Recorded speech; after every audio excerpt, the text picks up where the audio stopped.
नमस्कार। इस बहुत ही विशेष कार्यक्रम में आप सभी दर्शकों का बहुत बहुत स्वागत है। मैं हूं असीम मिश्रा और आज पूरा देश राष्ट्रपिता महात्मा गांधी को याद कर रहा है और इस मौके पर प्रधानमंत्री नरेंद्र मोदी ने आज स्वच्छ भारत मिशन की शुरुआत के 10 साल पूरे होने पर एक खास कार्यक्रम में हिस्सा लिया। इस दौरान उन्होंने कहा कि विकसित भारत की यात्रा में हमारा हर प्रयास स्वच्छता से संपन्नता के मंत्र को मजबूत करेगा। प्रधानमंत्री नरेंद्र मोदी ने मन की बात कार्यक्रम के जरिए भी अब तक, जी हां, इस कार्यक्रम के जरिए भी अब तक करीब करीब 800 बार स्वच्छता का जिक्र किया है और आज स्वच्छता एक जन आंदोलन बन चुका है। मन की बात के जरिए स्वच्छता का संदेश गांव-गांव, घर-घर तक पहुंच रहा है और लोग इसे आत्मसात भी कर रहे हैं। स्वच्छ भारत अभियान एक परिवर्तनकारी पहल रही है जिसने भारत में स्वच्छता में एक क्रांति ला दी है। तो आज के इस विशेष अंक में हम इस बहुत ही महत्वपूर्ण विषय के तमाम पहलुओं पर विस्तार से चर्चा करने वाले हैं।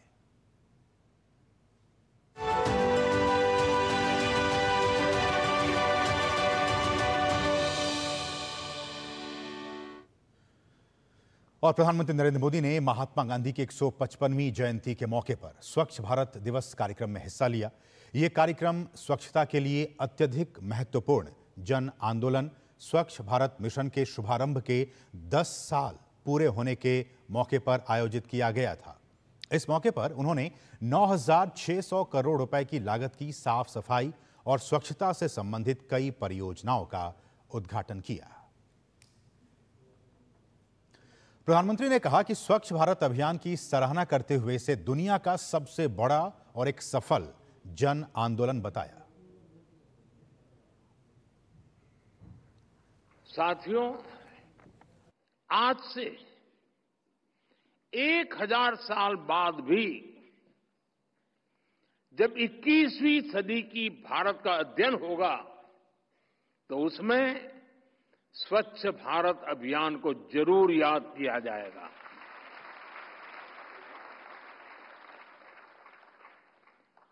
स्वच्छ भारत इस सदी में दुनिया का सबसे बड़ा और सबसे सफल जन भागीदारी वाला, जन नेतृत्व वाला जन आंदोलन है। और प्रधानमंत्री नरेंद्र मोदी ने मन की बात कार्यक्रमों में स्वच्छता का हमेशा से ही जिक्र किया है। बीते 10 वर्षों में जब से इस कार्यक्रम की शुरुआत हुई, कई बार, जैसा कि हमने कहा कि करीब करीब 800 बार मन की बात कार्यक्रम में स्वच्छता के बारे में प्रधानमंत्री ने जिक्र किया है। और पिछले महीने की बात कर ली जाए तो पिछले महीने मन की बात कार्यक्रम की 114वीं कड़ी में उन्होंने उत्तरकाशी के सीमावर्ती गांव झाला में चल रहे स्वच्छता अभियान की जमकर प्रशंसा की थी, जिसे गांव वालों ने धन्यवाद प्रकृति नाम दिया है। उत्तराखंड के उत्तरकाशी में एक सीमावर्ती गांव है झाला। यहां के युवाओं ने अपने गांव को स्वच्छ रखने के लिए एक खास पहल शुरू की है। वे अपने गांव में धन्यवाद प्रकृति या कहें थैंक यू नेचर अभियान चला रहे हैं। इसके तहत गांव में रोजाना 2 घंटे सफाई की जाती है। गांव की गलियों में बिखरे हुए कूड़े को समेटकर उसे गांव के बाहर तय जगह पर डाला जाता है। इससे झाला गांव भी स्वच्छ हो रहा है और लोग जागरूक भी हो रहे हैं। आप सोचिए, अगर ऐसे ही हर गांव, हर गली, हर मोहल्ला अपने यहां ऐसा ही थैंक यू अभियान शुरू कर दें तो कितना बड़ा परिवर्तन आ सकता है। और प्रधानमंत्री ने मन की बात कार्यक्रम की 114वीं कड़ी में स्वच्छता को लेकर जारी अभियान में लोगों को अधिक से अधिक जोड़ने की अपील की थी। साथियों, स्वच्छता को लेकर जारी अभियान से हमें ज्यादा से ज्यादा लोगों को जोड़ना है और ये अभियान किसी एक दिन का, एक साल का नहीं होता है। ये युगों युगों तक निरंतर करने वाला काम है। ये जब तक हमारा स्वभाव बन जाए स्वच्छता, तब तक करने का काम है।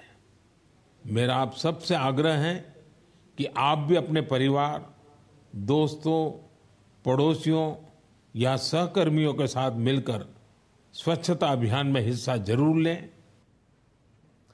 और प्रधानमंत्री नरेंद्र मोदी स्वच्छता को लेकर लोगों को हमेशा से ही जागरूक करते आए हैं और प्रधानमंत्री ने अपनी बातों और अपने कामों से स्वच्छ भारत के संदेश को देश भर में फैला दिया है।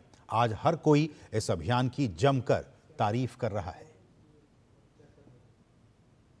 जब से स्वच्छता सफाई अभियान चला है 2014 से, तब से हम देख रहे हैं कि हमारा खुद का देश कितना साफ और सुंदर है।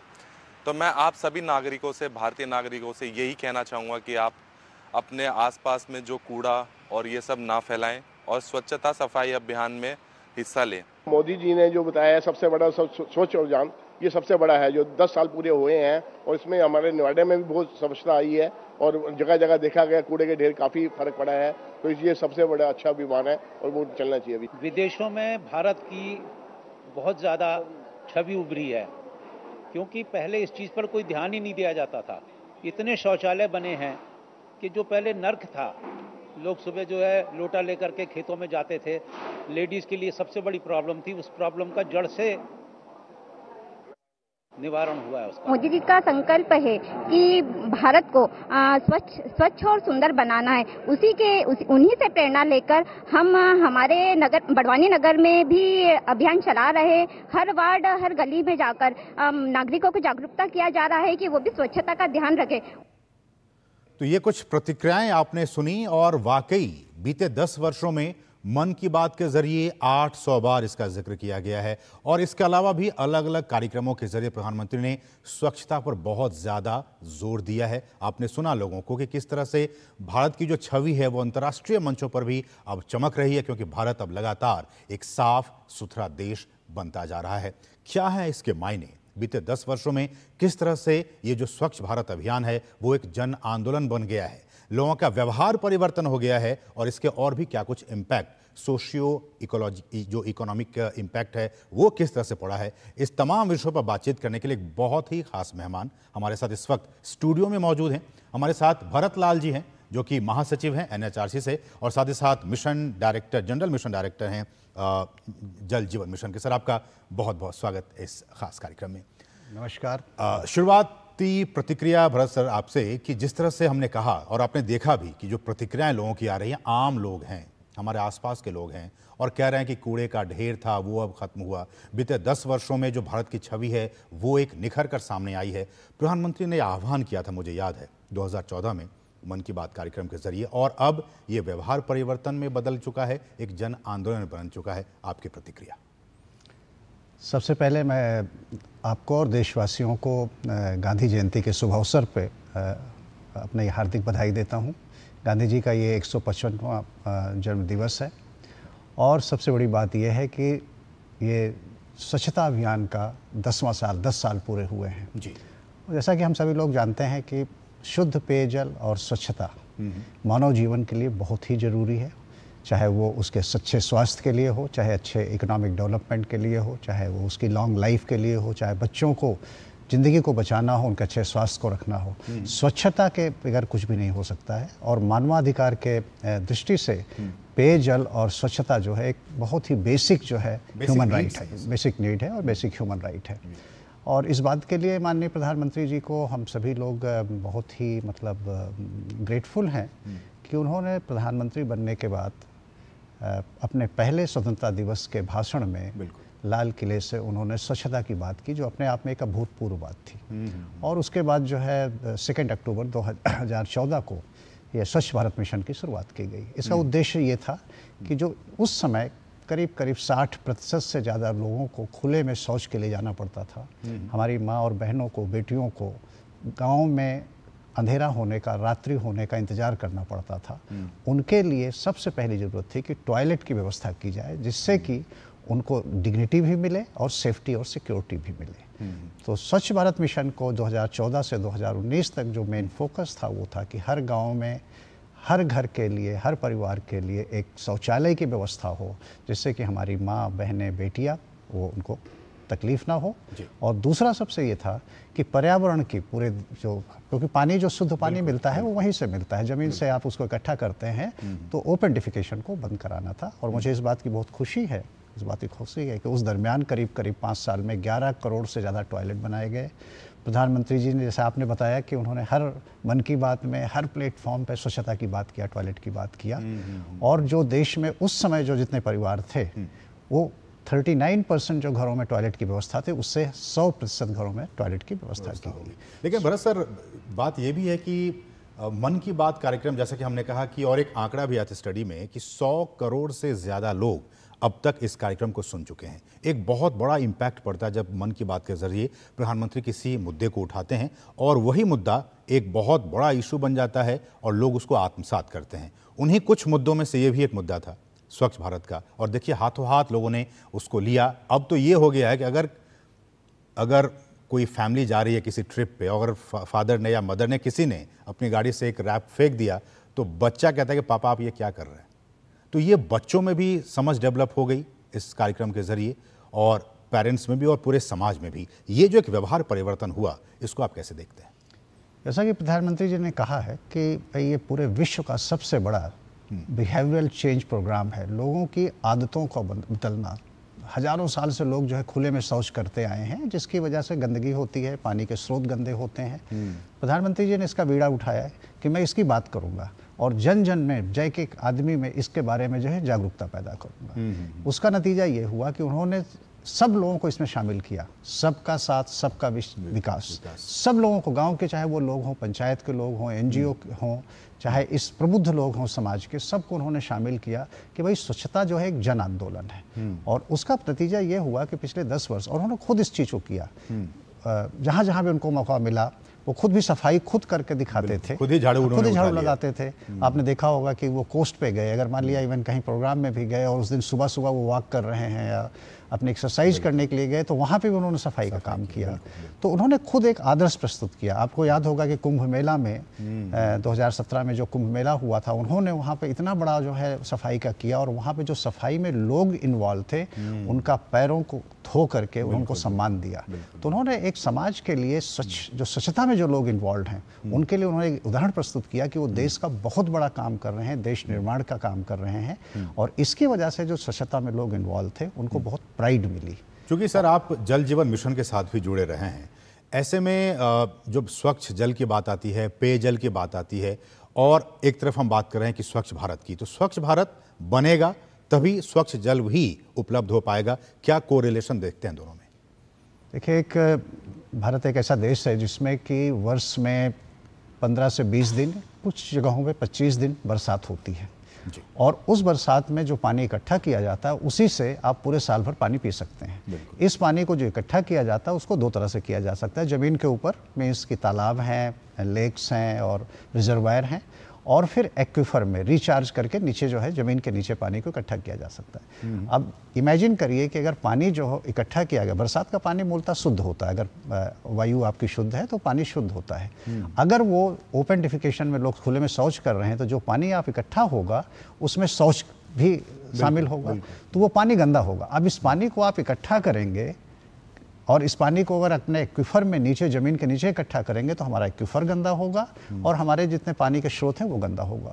तो इसके लिए अगर शुद्ध पानी देना है तो पानी की जो सफाई पे जो काम करना पड़ेगा, उसके ट्रीटमेंट पे काम करना पड़ेगा, उसकी कॉस्ट भी बहुत आएगी और बहुत ज़्यादा उस पर खर्च होगा। तो शुद्ध पानी, शौचालय, सैनिटेशन और साथ ही साथ हाइजीन, ये इंटरलिंक्ड है। इसको वाश कहा जाता है, वाटर, सैनिटेशन एंड हाइजीन, और इससे जो है पब्लिक हेल्थ जुड़ा हुआ है। एक और बहुत ही महत्वपूर्ण पहलू जो कि स्वच्छता से जुड़ा हुआ है, और जो रिपोर्ट सामने आई है कि बीते 10 वर्षों में और उसके बाद, इन बीते 10 वर्षों के दौरान जिन लोगों ने और जिन गाँव ने स्वच्छ भारत को अपनाया, स्वच्छ पेयजल को अपनाया, वहाँ पे सर देखा गया कि जो बाल शिशु मृत्यु दर है उसमें काफ़ी ड्रास्टिकली कमी आई है। तो ये भी एक देखा गया कि किस तरह से अगर आप स्वच्छता रखते हैं तो उसका कहीं ना कहीं जो संबंध है वो शिशु मृत्यु दर से भी जुड़ा हुआ है। देखिए, हमारे बच्चे जो है वो ज़्यादा वनरेबल होते हैं। उनको बीमारी जो है, अगर उनको थोड़ा सफाई से, स्वच्छता से नहीं रखा जाए सही जगह पे, तो उनको बीमारियां हो सकती हैं। और उस उम्र में अगर बीमारी ज़्यादा बढ़ गई तो मृत्यु भी हो सकती है। तो ये बात सही है और इसका अध्ययन किया गया और 4-5 यूनिवर्सिटी और बाहर के लोग, अमेरिकन यूनिवर्सिटी इन्वॉल्व थी, उन्होंने करके दिखाया कि हर साल करीब 60,000 बच्चे, करीब 60,000 बच्चे जो अंडर 5 साल से नीचे के होते हैं, सिर्फ टॉयलेट बनने से, ओपन डिफिकेशन को बंद करने से और सैनिटेशन को इम्प्रूव करने से हम 60,000 बच्चों को सालाना उनकी ज़िंदगी बचा रहे हैं। ये एक बहुत बड़ा जो ये 60,000 बच्चे थे, हो सकता था कि हमको लूज कर जाते। तो इस प्रोग्राम की वजह से जो सबसे बड़ा फ़ायदा ये हुआ है कि इन बच्चों का जीवन बचा है। नंबर 2, उससे भी बड़ा एक फ़ायदा और भी ये हुआ कि जो बच्चे हैं जिनको बार बार बीमारियां होती थी, जिसकी वजह से स्टंटिंग होती थी, उनकी ग्रोथ जो है कम होती थी, उसमें भी सुधार आया है। तीसरी बात यह है कि हमारी जो माँ बहनें हैं उनके पास अब टाइम है, वक्त है, उनके पास जो है सुरक्षा का माहौल है और वो अपना काम अच्छे से कर रहे हैं। इसका एक और इम्पैक्ट और जो मैं पहलू कहूँ भरत सर, वो ये कि जैसे हमने कहा कि सोशियो इकोनॉमिक, तो हमने सोशल पे बात की, सामाजिक बदलाव आया, शिशु मृत्यु दर में कमी आई, लेकिन इसका जो इकोनॉमिक एस्पेक्ट है कि पहले जब बच्चे या कोई बीमार पड़ते हैं अभी भी, तो बहुत जो गाढ़ी कमाई वो आपकी चली जाती है उसकी देखभाल में, उसके दवा दारू में। लेकिन अब जबकि इससे लोग अब स्वस्थ हो रहे हैं, मृत्यु दर में कमी आई है, तो लोगों के पैसे भी बचत हो रहा है और उससे वो कुछ अच्छी चीज़ें और अच्छे कामों में लगा पा रहे हैं। यूनिसेफ ने एक अध्ययन किया है और जो आपने जो बात कही बिल्कुल सही बात है कि लोगों को जो घरों में जब बीमारियां होती हैं और बच्चे की बीमारी में खास करके और महिलाओं की बीमारी में, तो इस प्रोग्राम की वजह से और सैनिटेशन इम्प्रूव होने की वजह से, टॉयलेट की व्यवस्था होने की वजह से हर साल करीब 50,000 रुपये प्रति परिवार, दरेक परिवार को 50,000 रुपये की बचत हो सकती है। 50,000 रुपये। और इसको इस तरह से देखिए कि पूरे देश में करीब 19 करोड़ 30 लाख परिवार हैं, रूरल एरिया में घर हैं, और उन करीब 19 करोड़ 30 लाख घरों में शौचालय की व्यवस्था हुई, उससे बीमारियां कम हुई। तो 60,000 बच्चों की मौत से बचत हो रही है और हर परिवार को 50,000 रुपये का फायदा हो रहा है। इसका मतलब ये हुआ कि फेज 1 में करीब सरकार ने करीब 1 लाख करोड़ रुपए का खर्च किया और उसमें 11 करोड़ टॉयलेट बने गए। अब उसका फायदा अगर आप डायरेक्ट दिखाना चाहते हैं तो आप देखिए कि हर परिवार को हर साल 50,000 रुपए का फायदा हो रहा है, बिल्कुल, और बच्चों की जान बच रही है। तो ये बहुत ही महत्वपूर्ण पहलू है कि देखिए किस तरह से जो सामाजिक परिवर्तन, व्यवहार परिवर्तन, ये सारी चीज़ें तो हो ही रही हैं, साथ ही साथ इकोनॉमिक जो एस्पेक्ट है वो भी कहीं ना कहीं मजबूत हो रहा है, आर्थिक तौर पर भी वो काफ़ी मजबूत हो रहे हैं, कुछ पैसे की बचत कर पा रहा है ताकि वो अपने भविष्य के लिए, अपनी कुछ अच्छी ज़रूरतों के लिए उस पैसे का वो इस्तेमाल कर सके। लेकिन इसके और भी कुछ आयाम हैं और भी कुछ पहलू हैं जिस पर हम चर्चा करेंगे, लेकिन उससे पहले बहुत ही छोटे से ब्रेक के लिए आप देखते रहिए DD न्यूज़। MDH का किचन किंग किचन में हो तो हम सब कुछ बना सकते हैं। बैंगन का भरता, आलू गोभी, भिंडी मसाला और भी बहुत कुछ। MDH। बात जब पीढ़ियों के लिए बनने वाले घर की हो तो जिम्मेदारी बड़ी हो जाती है। गैलेंट समझता है ये जिम्मेदारी। अब डबल M रिब्स के साथ गैलेंट एडवांस TMT रीबार, निर्माण का रियल हीरो। और ब्रेक के बाद आपका फिर से स्वागत है। आप देख हमारा विशेष कार्यक्रम, और आज विशेष कार्यक्रम में हम बात कर रहे हैं स्वच्छता की, स्वच्छ भारत की, और किस तरह से मन की बात के जरिए प्रधानमंत्री ने 800 से भी ज़्यादा बार स्वच्छता का जिक्र किया। और यही कारण है कि अब हर भारतीय कि उसके आदत में शुमार हो गया है कि वो अपने खुद को भी और अपने आसपास के वातावरण को स्वच्छ रखता है। ये कैसे संभव हो पाया और इससे क्या कुछ फ़ायदा न सिर्फ खुद को, समाज को, बल्कि भारत को भी हो रहा है, इस विषय पर बातचीत करने के लगातार हमारे साथ खास मेहमान बने हुए हैं। भरत लाल जी हैं जो कि आप देख सकते हैं कि जल जीवन मिशन के साथ भी जुड़े हुए हैं और NHR से भी जुड़े हुए हैं। भरत सर, एक और सवाल कि जैसा कि हमने कुछ रिएक्शंस दिखाए लोगों की कि पहले जो भारत की छवि थी, जो यहाँ विदेशी टूरिस्ट आते थे और वो जो एक छवि लेके जाते थे कि भाई बहुत गंदगी है यहाँ पे, आप कैसे घूम सकते हैं, कैसे टूरिस्ट प्लेस पे जा सकते हैं, लेकिन अब स्थितियाँ बदल गई हैं। अब काफ़ी तादाद में जो रिपोर्ट्स आई हैं, जो विदेशी मेहमान हैं वो आते हैं और काफ़ी तारीफ़ करके यहाँ से जाते हैं। ये जो परिवर्तन आया, इसे आप कैसे देखते हैं? देखिए, चाहे वो आम जिंदगी जीने के लिए हो या टूरिस्ट जो हमारे आते हैं उनके विजिट करने के लिए हो, अगर साफ सफाई नहीं है तो शायद आगे जीवन बढ़ नहीं सकता है। तो स्वच्छता का जो अभियान चलाया गया है, इससे ना ही परिवारों को और खास करके गांव में रहने वाले परिवारों और बच्चों को, महिलाओं को फायदा हुआ है, पर उनकी आर्थिक स्थिति पे इसका बहुत फर्क पड़ा है। हम सभी लोग वहीं बैठना चाहते हैं, वहीं जाना चाहते हैं जहाँ पे कि साफ सफाई हो, हम बीमार ना पड़ें। तो जो फॉरेन से, विदेशों से जो टूरिस्ट आते हैं और इवन देश के लोग भी जो शहरी क्षेत्रों से ग्रामीण क्षेत्रों में उन जगहों पे जा रहे हैं, उनको वहाँ पे साफ सुथरा माहौल मिल रहा है, गंदगी नहीं मिल रही है। तो दूसरी बात है कि टूरिस्ट भी प्रेरित होते हैं कि ये किसी तरह का कूड़ा या कचरा जो है वहाँ नहीं फेंकते हैं, और उनके भी स्वभाव में परिवर्तन आया है। दूसरी चीज़ है कि उनके बच्चे भी जो हैं, जो उनके साथ गए होते हैं, उनके अंदर एक लर्निंग होती है, वो सीखते हैं कि कैसे सफाई का एक माहौल बनाना है और ये रखना है। तीसरी चीज़ ये हो गई कि इसका एक सबसे बड़ा जो फ़ायदा ये हुआ कि गांव में जो ये परिवार हैं, इन्होंने अपने घर में जो है होम स्टे का जो है कॉन्सेप्ट शुरू किया कि अपने घरों को उन्होंने गेस्ट हाउस की तरह डेवलप किया और वहाँ पे मेहमानों को जो है वहाँ पे रखते हैं। तो हर परिवार की इनकम बढ़ी। मुझे याद है 2021 में, आज ही के दिन 2021 में माननीय प्रधानमंत्री जी ने पूरे देश पे एक संवाद किया था और वहाँ सभी महिलाओं के साथ, सारे लोगों के साथ वो जुड़े थे। तो उत्तराखंड में एक मसूरी और देहरादून के बीच में एक गांव है, तो वहाँ की पंचायत की जो मुखिया थी, उन्होंने बताया कि उन्होंने अपने गांव में पानी आने की वजह से और स्वच्छता होने की वजह से, उसके बाद उन्होंने अपने गांव में करीब करीब 20 या 22 परिवार ऐसे थे कि जिन्होंने अपने घर में ये होम स्टे का अरेंजमेंट किया और उनकी उससे इनकम बढ़ी, उनसे उनके जीवन में बहुत परिवर्तन आया। तो स्वच्छता का बहुत फर्क पड़ रहा है। सर, महिलाओं की बात आती है, महिलाओं के हक की बात आती है, उनके अधिकारों की बात आती है। आपने शुरू में ही कहा कि उनके अधिकारों, ये एक बेसिक राइट्स है, उनके मानवाधिकार हैं। ऐसे में महिलाओं की स्थिति में कितना बदलाव आया, उनके मानवाधिकारों को कितनी मजबूती मिली इस स्वच्छता अभियान से? देखिए, किसी भी महिला के लिए एक इमेजिन करिए कि उसको पीने के पानी के लिए 100 metre, 200 metre, 300 metre, 500 metre, 1 kilometre अगर जाना पड़ता है और अपने सिर पे पानी रख करके लाना पड़ता है, तो आई थिंक ये एक बड़ी मुश्किल की बात है। जी। दूसरी तरफ जब वो पानी के लिए जाती है तो उसके साथ उसकी बच्चियाँ, उसकी बेटियाँ भी जाती हैं। बिल्कुल। तीसरी चीज़ है, वो रात, जैसा मैंने पहले कहा कि अंधेरा होने का इंतजार कर रहा है, आप तभी जो है टॉयलेट में जा सकते हैं, खुले में शौच कर सकते हैं। और चौथी चीज़ है उनकी सुरक्षा, अपने आप को सुरक्षित नहीं महसूस करती हैं। तो जल जीवन मिशन और स्वच्छ भारत मिशन के प्रोग्राम एक ऐसे प्रोग्राम है जो उन्होंने महिलाओं के जीवन को, खास करके बच्चों के जीवन को, लड़कियों के जीवन में आमूल परिवर्तन लाया है। उनके पास समय है कि वो पढ़ाई लिखाई कर सकती हैं।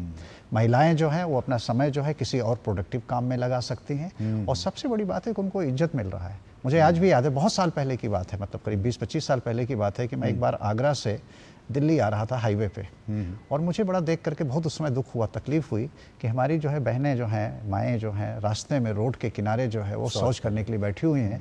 और हाई बीम जब होती तो वो खड़ी हो जाती हैं और नीचे बीम होती तो बैठती हैं, मतलब जब भी गाड़ी आ रही है तो खड़ी हो जाती है। आई थिंक ये जो एक सबसे बड़ी शर्मिंदगी है, उससे मुक्ति मिली है। ये सब बहुत जो सेल्फ रिस्पेक्ट या डिग्निटी है जो हमारी महिलाओं को, जो भारतीय महिलाओं को सेल्फ रिस्पेक्ट और डिग्निटी मिल रही है, आई थिंक मेरे हिसाब से ये बहुत ही इम्पॉर्टेंट है। और आप भी सर, हम सभी इस समाज में रहते हैं, कितनी आलोचनाएं हुई, आपको याद होगा, प्रधानमंत्री ने भी कई बार जिक्र किया कि जब मैं लाल किले की प्राचीर से टॉयलेट की बात करता हूं तो लोगों को लगता है कि यार एक प्रधानमंत्री इस तरह की बातें कर रहा है। और देखिए इन बीते 10 वर्षों में कितना बड़ा बदलाव आया है। हालांकि ये पॉलिटिकल बातें हो सकती हैं, लेकिन इसका कितना दूरगामी इफेक्ट पड़ता है कि हर एक व्यक्ति के सोच में इसका बदलाव आया। आज भारत स्वच्छता के रैंकिंग में आगे बढ़ता जा रहा है। और सर, मेरा सवाल ये कि अब तो एस्पिरेशनल डिस्ट्रिक्ट्स की बात हो रही है, स्वच्छता शहर की बात हो रही है, उसमें भी एक कंपटीशन का भाव देखा जा रहा है। प्रधानमंत्री ने कहा कि आप इंदौर ही क्यों बार बार नंबर 1 पे आए, आप बाकी शहर को भी ला सकते हैं। तो ये जो एक भावना है कॉम्पिटिटिवनेस की, कि आप स्वच्छता में भी आप कॉम्पिटिटिव बनिए, आप प्रतिस्पर्धा कीजिए और उसमें नंबर 1 आइए, इससे सभी का फायदा होगा, वहाँ जो लोग रह रहे हैं उनका भी, और प्रशासन भी उसमें भागीदारी निभाएगी। देखिए, स्वच्छता को चाहे वो ग्रामीण क्षेत्र हो चाहे शहरी क्षेत्र हो, इसमें कोई शक नहीं कि पिछले 10 सालों में ये एक आंदोलन का रूप ले चुका है। कहीं पे कम ज़्यादा हो सकता है, जैसा कि आपने कहा कि कुछ शहर अभी भी जो है एक कंपटीशन की भावना में वो ऊपर नहीं आए हैं कि 1 नंबर पे या 2 नंबर पे 3 हो, पर हर जगह आए हैं। अगर इसको आप देखेंगे तो जो ये जैसे कम्युनिटी टॉयलेट है, आप देखेंगे कि आज देश में किसी शहर में जाइए, किसी टाउन में जाइए तो आपको जो है पब्लिक टॉयलेट है, कम्युनिटी टॉयलेट मिलेगा। कचरा जैसे कलेक्ट करना है, करीब करीब 3900 जो टाउन है या सिटीज़ हैं, वहाँ अर्बन एरिया में भी ये कचरा जो है कलेक्ट हो रहा है, उसका सेग्रीगेशन हो रहा है और उसमें जो है कचरा को कलेक्ट करके उसको व्हीकल पे ले जाया जा रहा है और कहीं पे उसको प्रोसेस किया जा रहा है। ये है करीब करीब 2.5 लाख व्हीकल इसमें इन्वॉल्व हैं। अगर आप ग्रामीण क्षेत्र देखिए तो करीब 5 लाख व्हीकल जो है गाँव में कचरा को इकट्ठा करके सेग्रीगेशन भी हो रहा है और उसको ले जा रहे हैं। पर यस, ये एक यात्रा है, आपने शुरुआत की है, इसको बहुत अभी आगे हमको लेके जाना है। तो मेरी जो अपील होगी अपने गांव और शहरों के लोगों से कि जो प्रधानमंत्री जी ने एक नारा दिया और कहते हैं कि ये हमारा स्वभाव और संस्कार दोनों होना चाहिए। इसका मतलब ये है कि स्वच्छता अभियान सिर्फ सरकार का काम नहीं है, मानव अधिकार के एंगल से अगर देखा जाए तो ये बहुत बेसिक अधिकार है। जहाँ अधिकार होता है वहाँ आपके कुछ कर्तव्य भी होते हैं, ड्यूटी भी होता है। जैसे आप कॉन्स्टिट्यूशन में जानते हैं, कॉन्स्टिट्यूशन में equality, justice, liberty, but fraternity की बात की जाती है, भाईचारे की बात की जाती है। तो हमको जो है एज ए नागरिक जो है हमें ये सोचना पड़ेगा कि हमारे दूसरे आदमी को, मेरे को कचरा फेंकने से, मेरे को गंदगी करने से दूसरा आदमी बीमार ना पड़े, उसका बच्चा बीमार ना पड़े।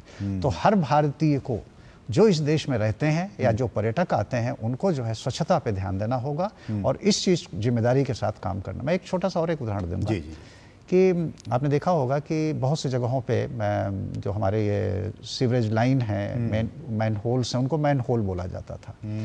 स्वच्छता अभियान को शुरू करने के बाद और जो शहरी क्षेत्रों में उनको अब मशीन से जो है, जो उसकी जो स्लज होती है उसको सफाई जो की जाती है उसको जब मशीन से किया जाता है, जबकि पहले हमने देखते थे कि बहुत से टाउन में, शहरों में लोग मैन होल में घुस करके साफ करते थे, उससे कितनी मृत्यु होती थी और मृत्यु भी होती थी। तो ये स्वच्छ भारत अभियान का एक फर्क ये भी पड़ा है कि हर जगह पे मैकेनाइजेशन हो रहा है, मशीन से इसकी सफाई हो रही है और नेशनल ह्यूमन राइट कमीशन ने इसको जो है इस केस को लिया, हम इसको लगातार मॉनिटर कर रहे हैं।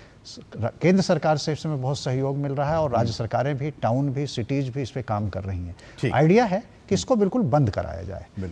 तो सबसे बड़ी जो मेरी अपील होगी इस समय यह है कि हर व्यक्ति को, समाज के हर व्यक्ति को, चाहे वो सरकारी अधिकारी हो या कार्यकर्ता हो या आम नागरिक हो, स्वच्छता हमारे स्वभाव का और हमारे संस्कार का पार्ट है, इसलिए हम सबको शामिल होना। बिल्कुल। तो आपका स्वभाव भी होना चाहिए और आपका संस्कार भी होना चाहिए। आप खुद को, अपने आसपास को, गांव, शहर, गली को और देश को स्वच्छ बनाएं। तभी जब देश स्वच्छ बनेगा तभी देश स्वस्थ बनेगा और तभी देश समृद्ध बनेगा।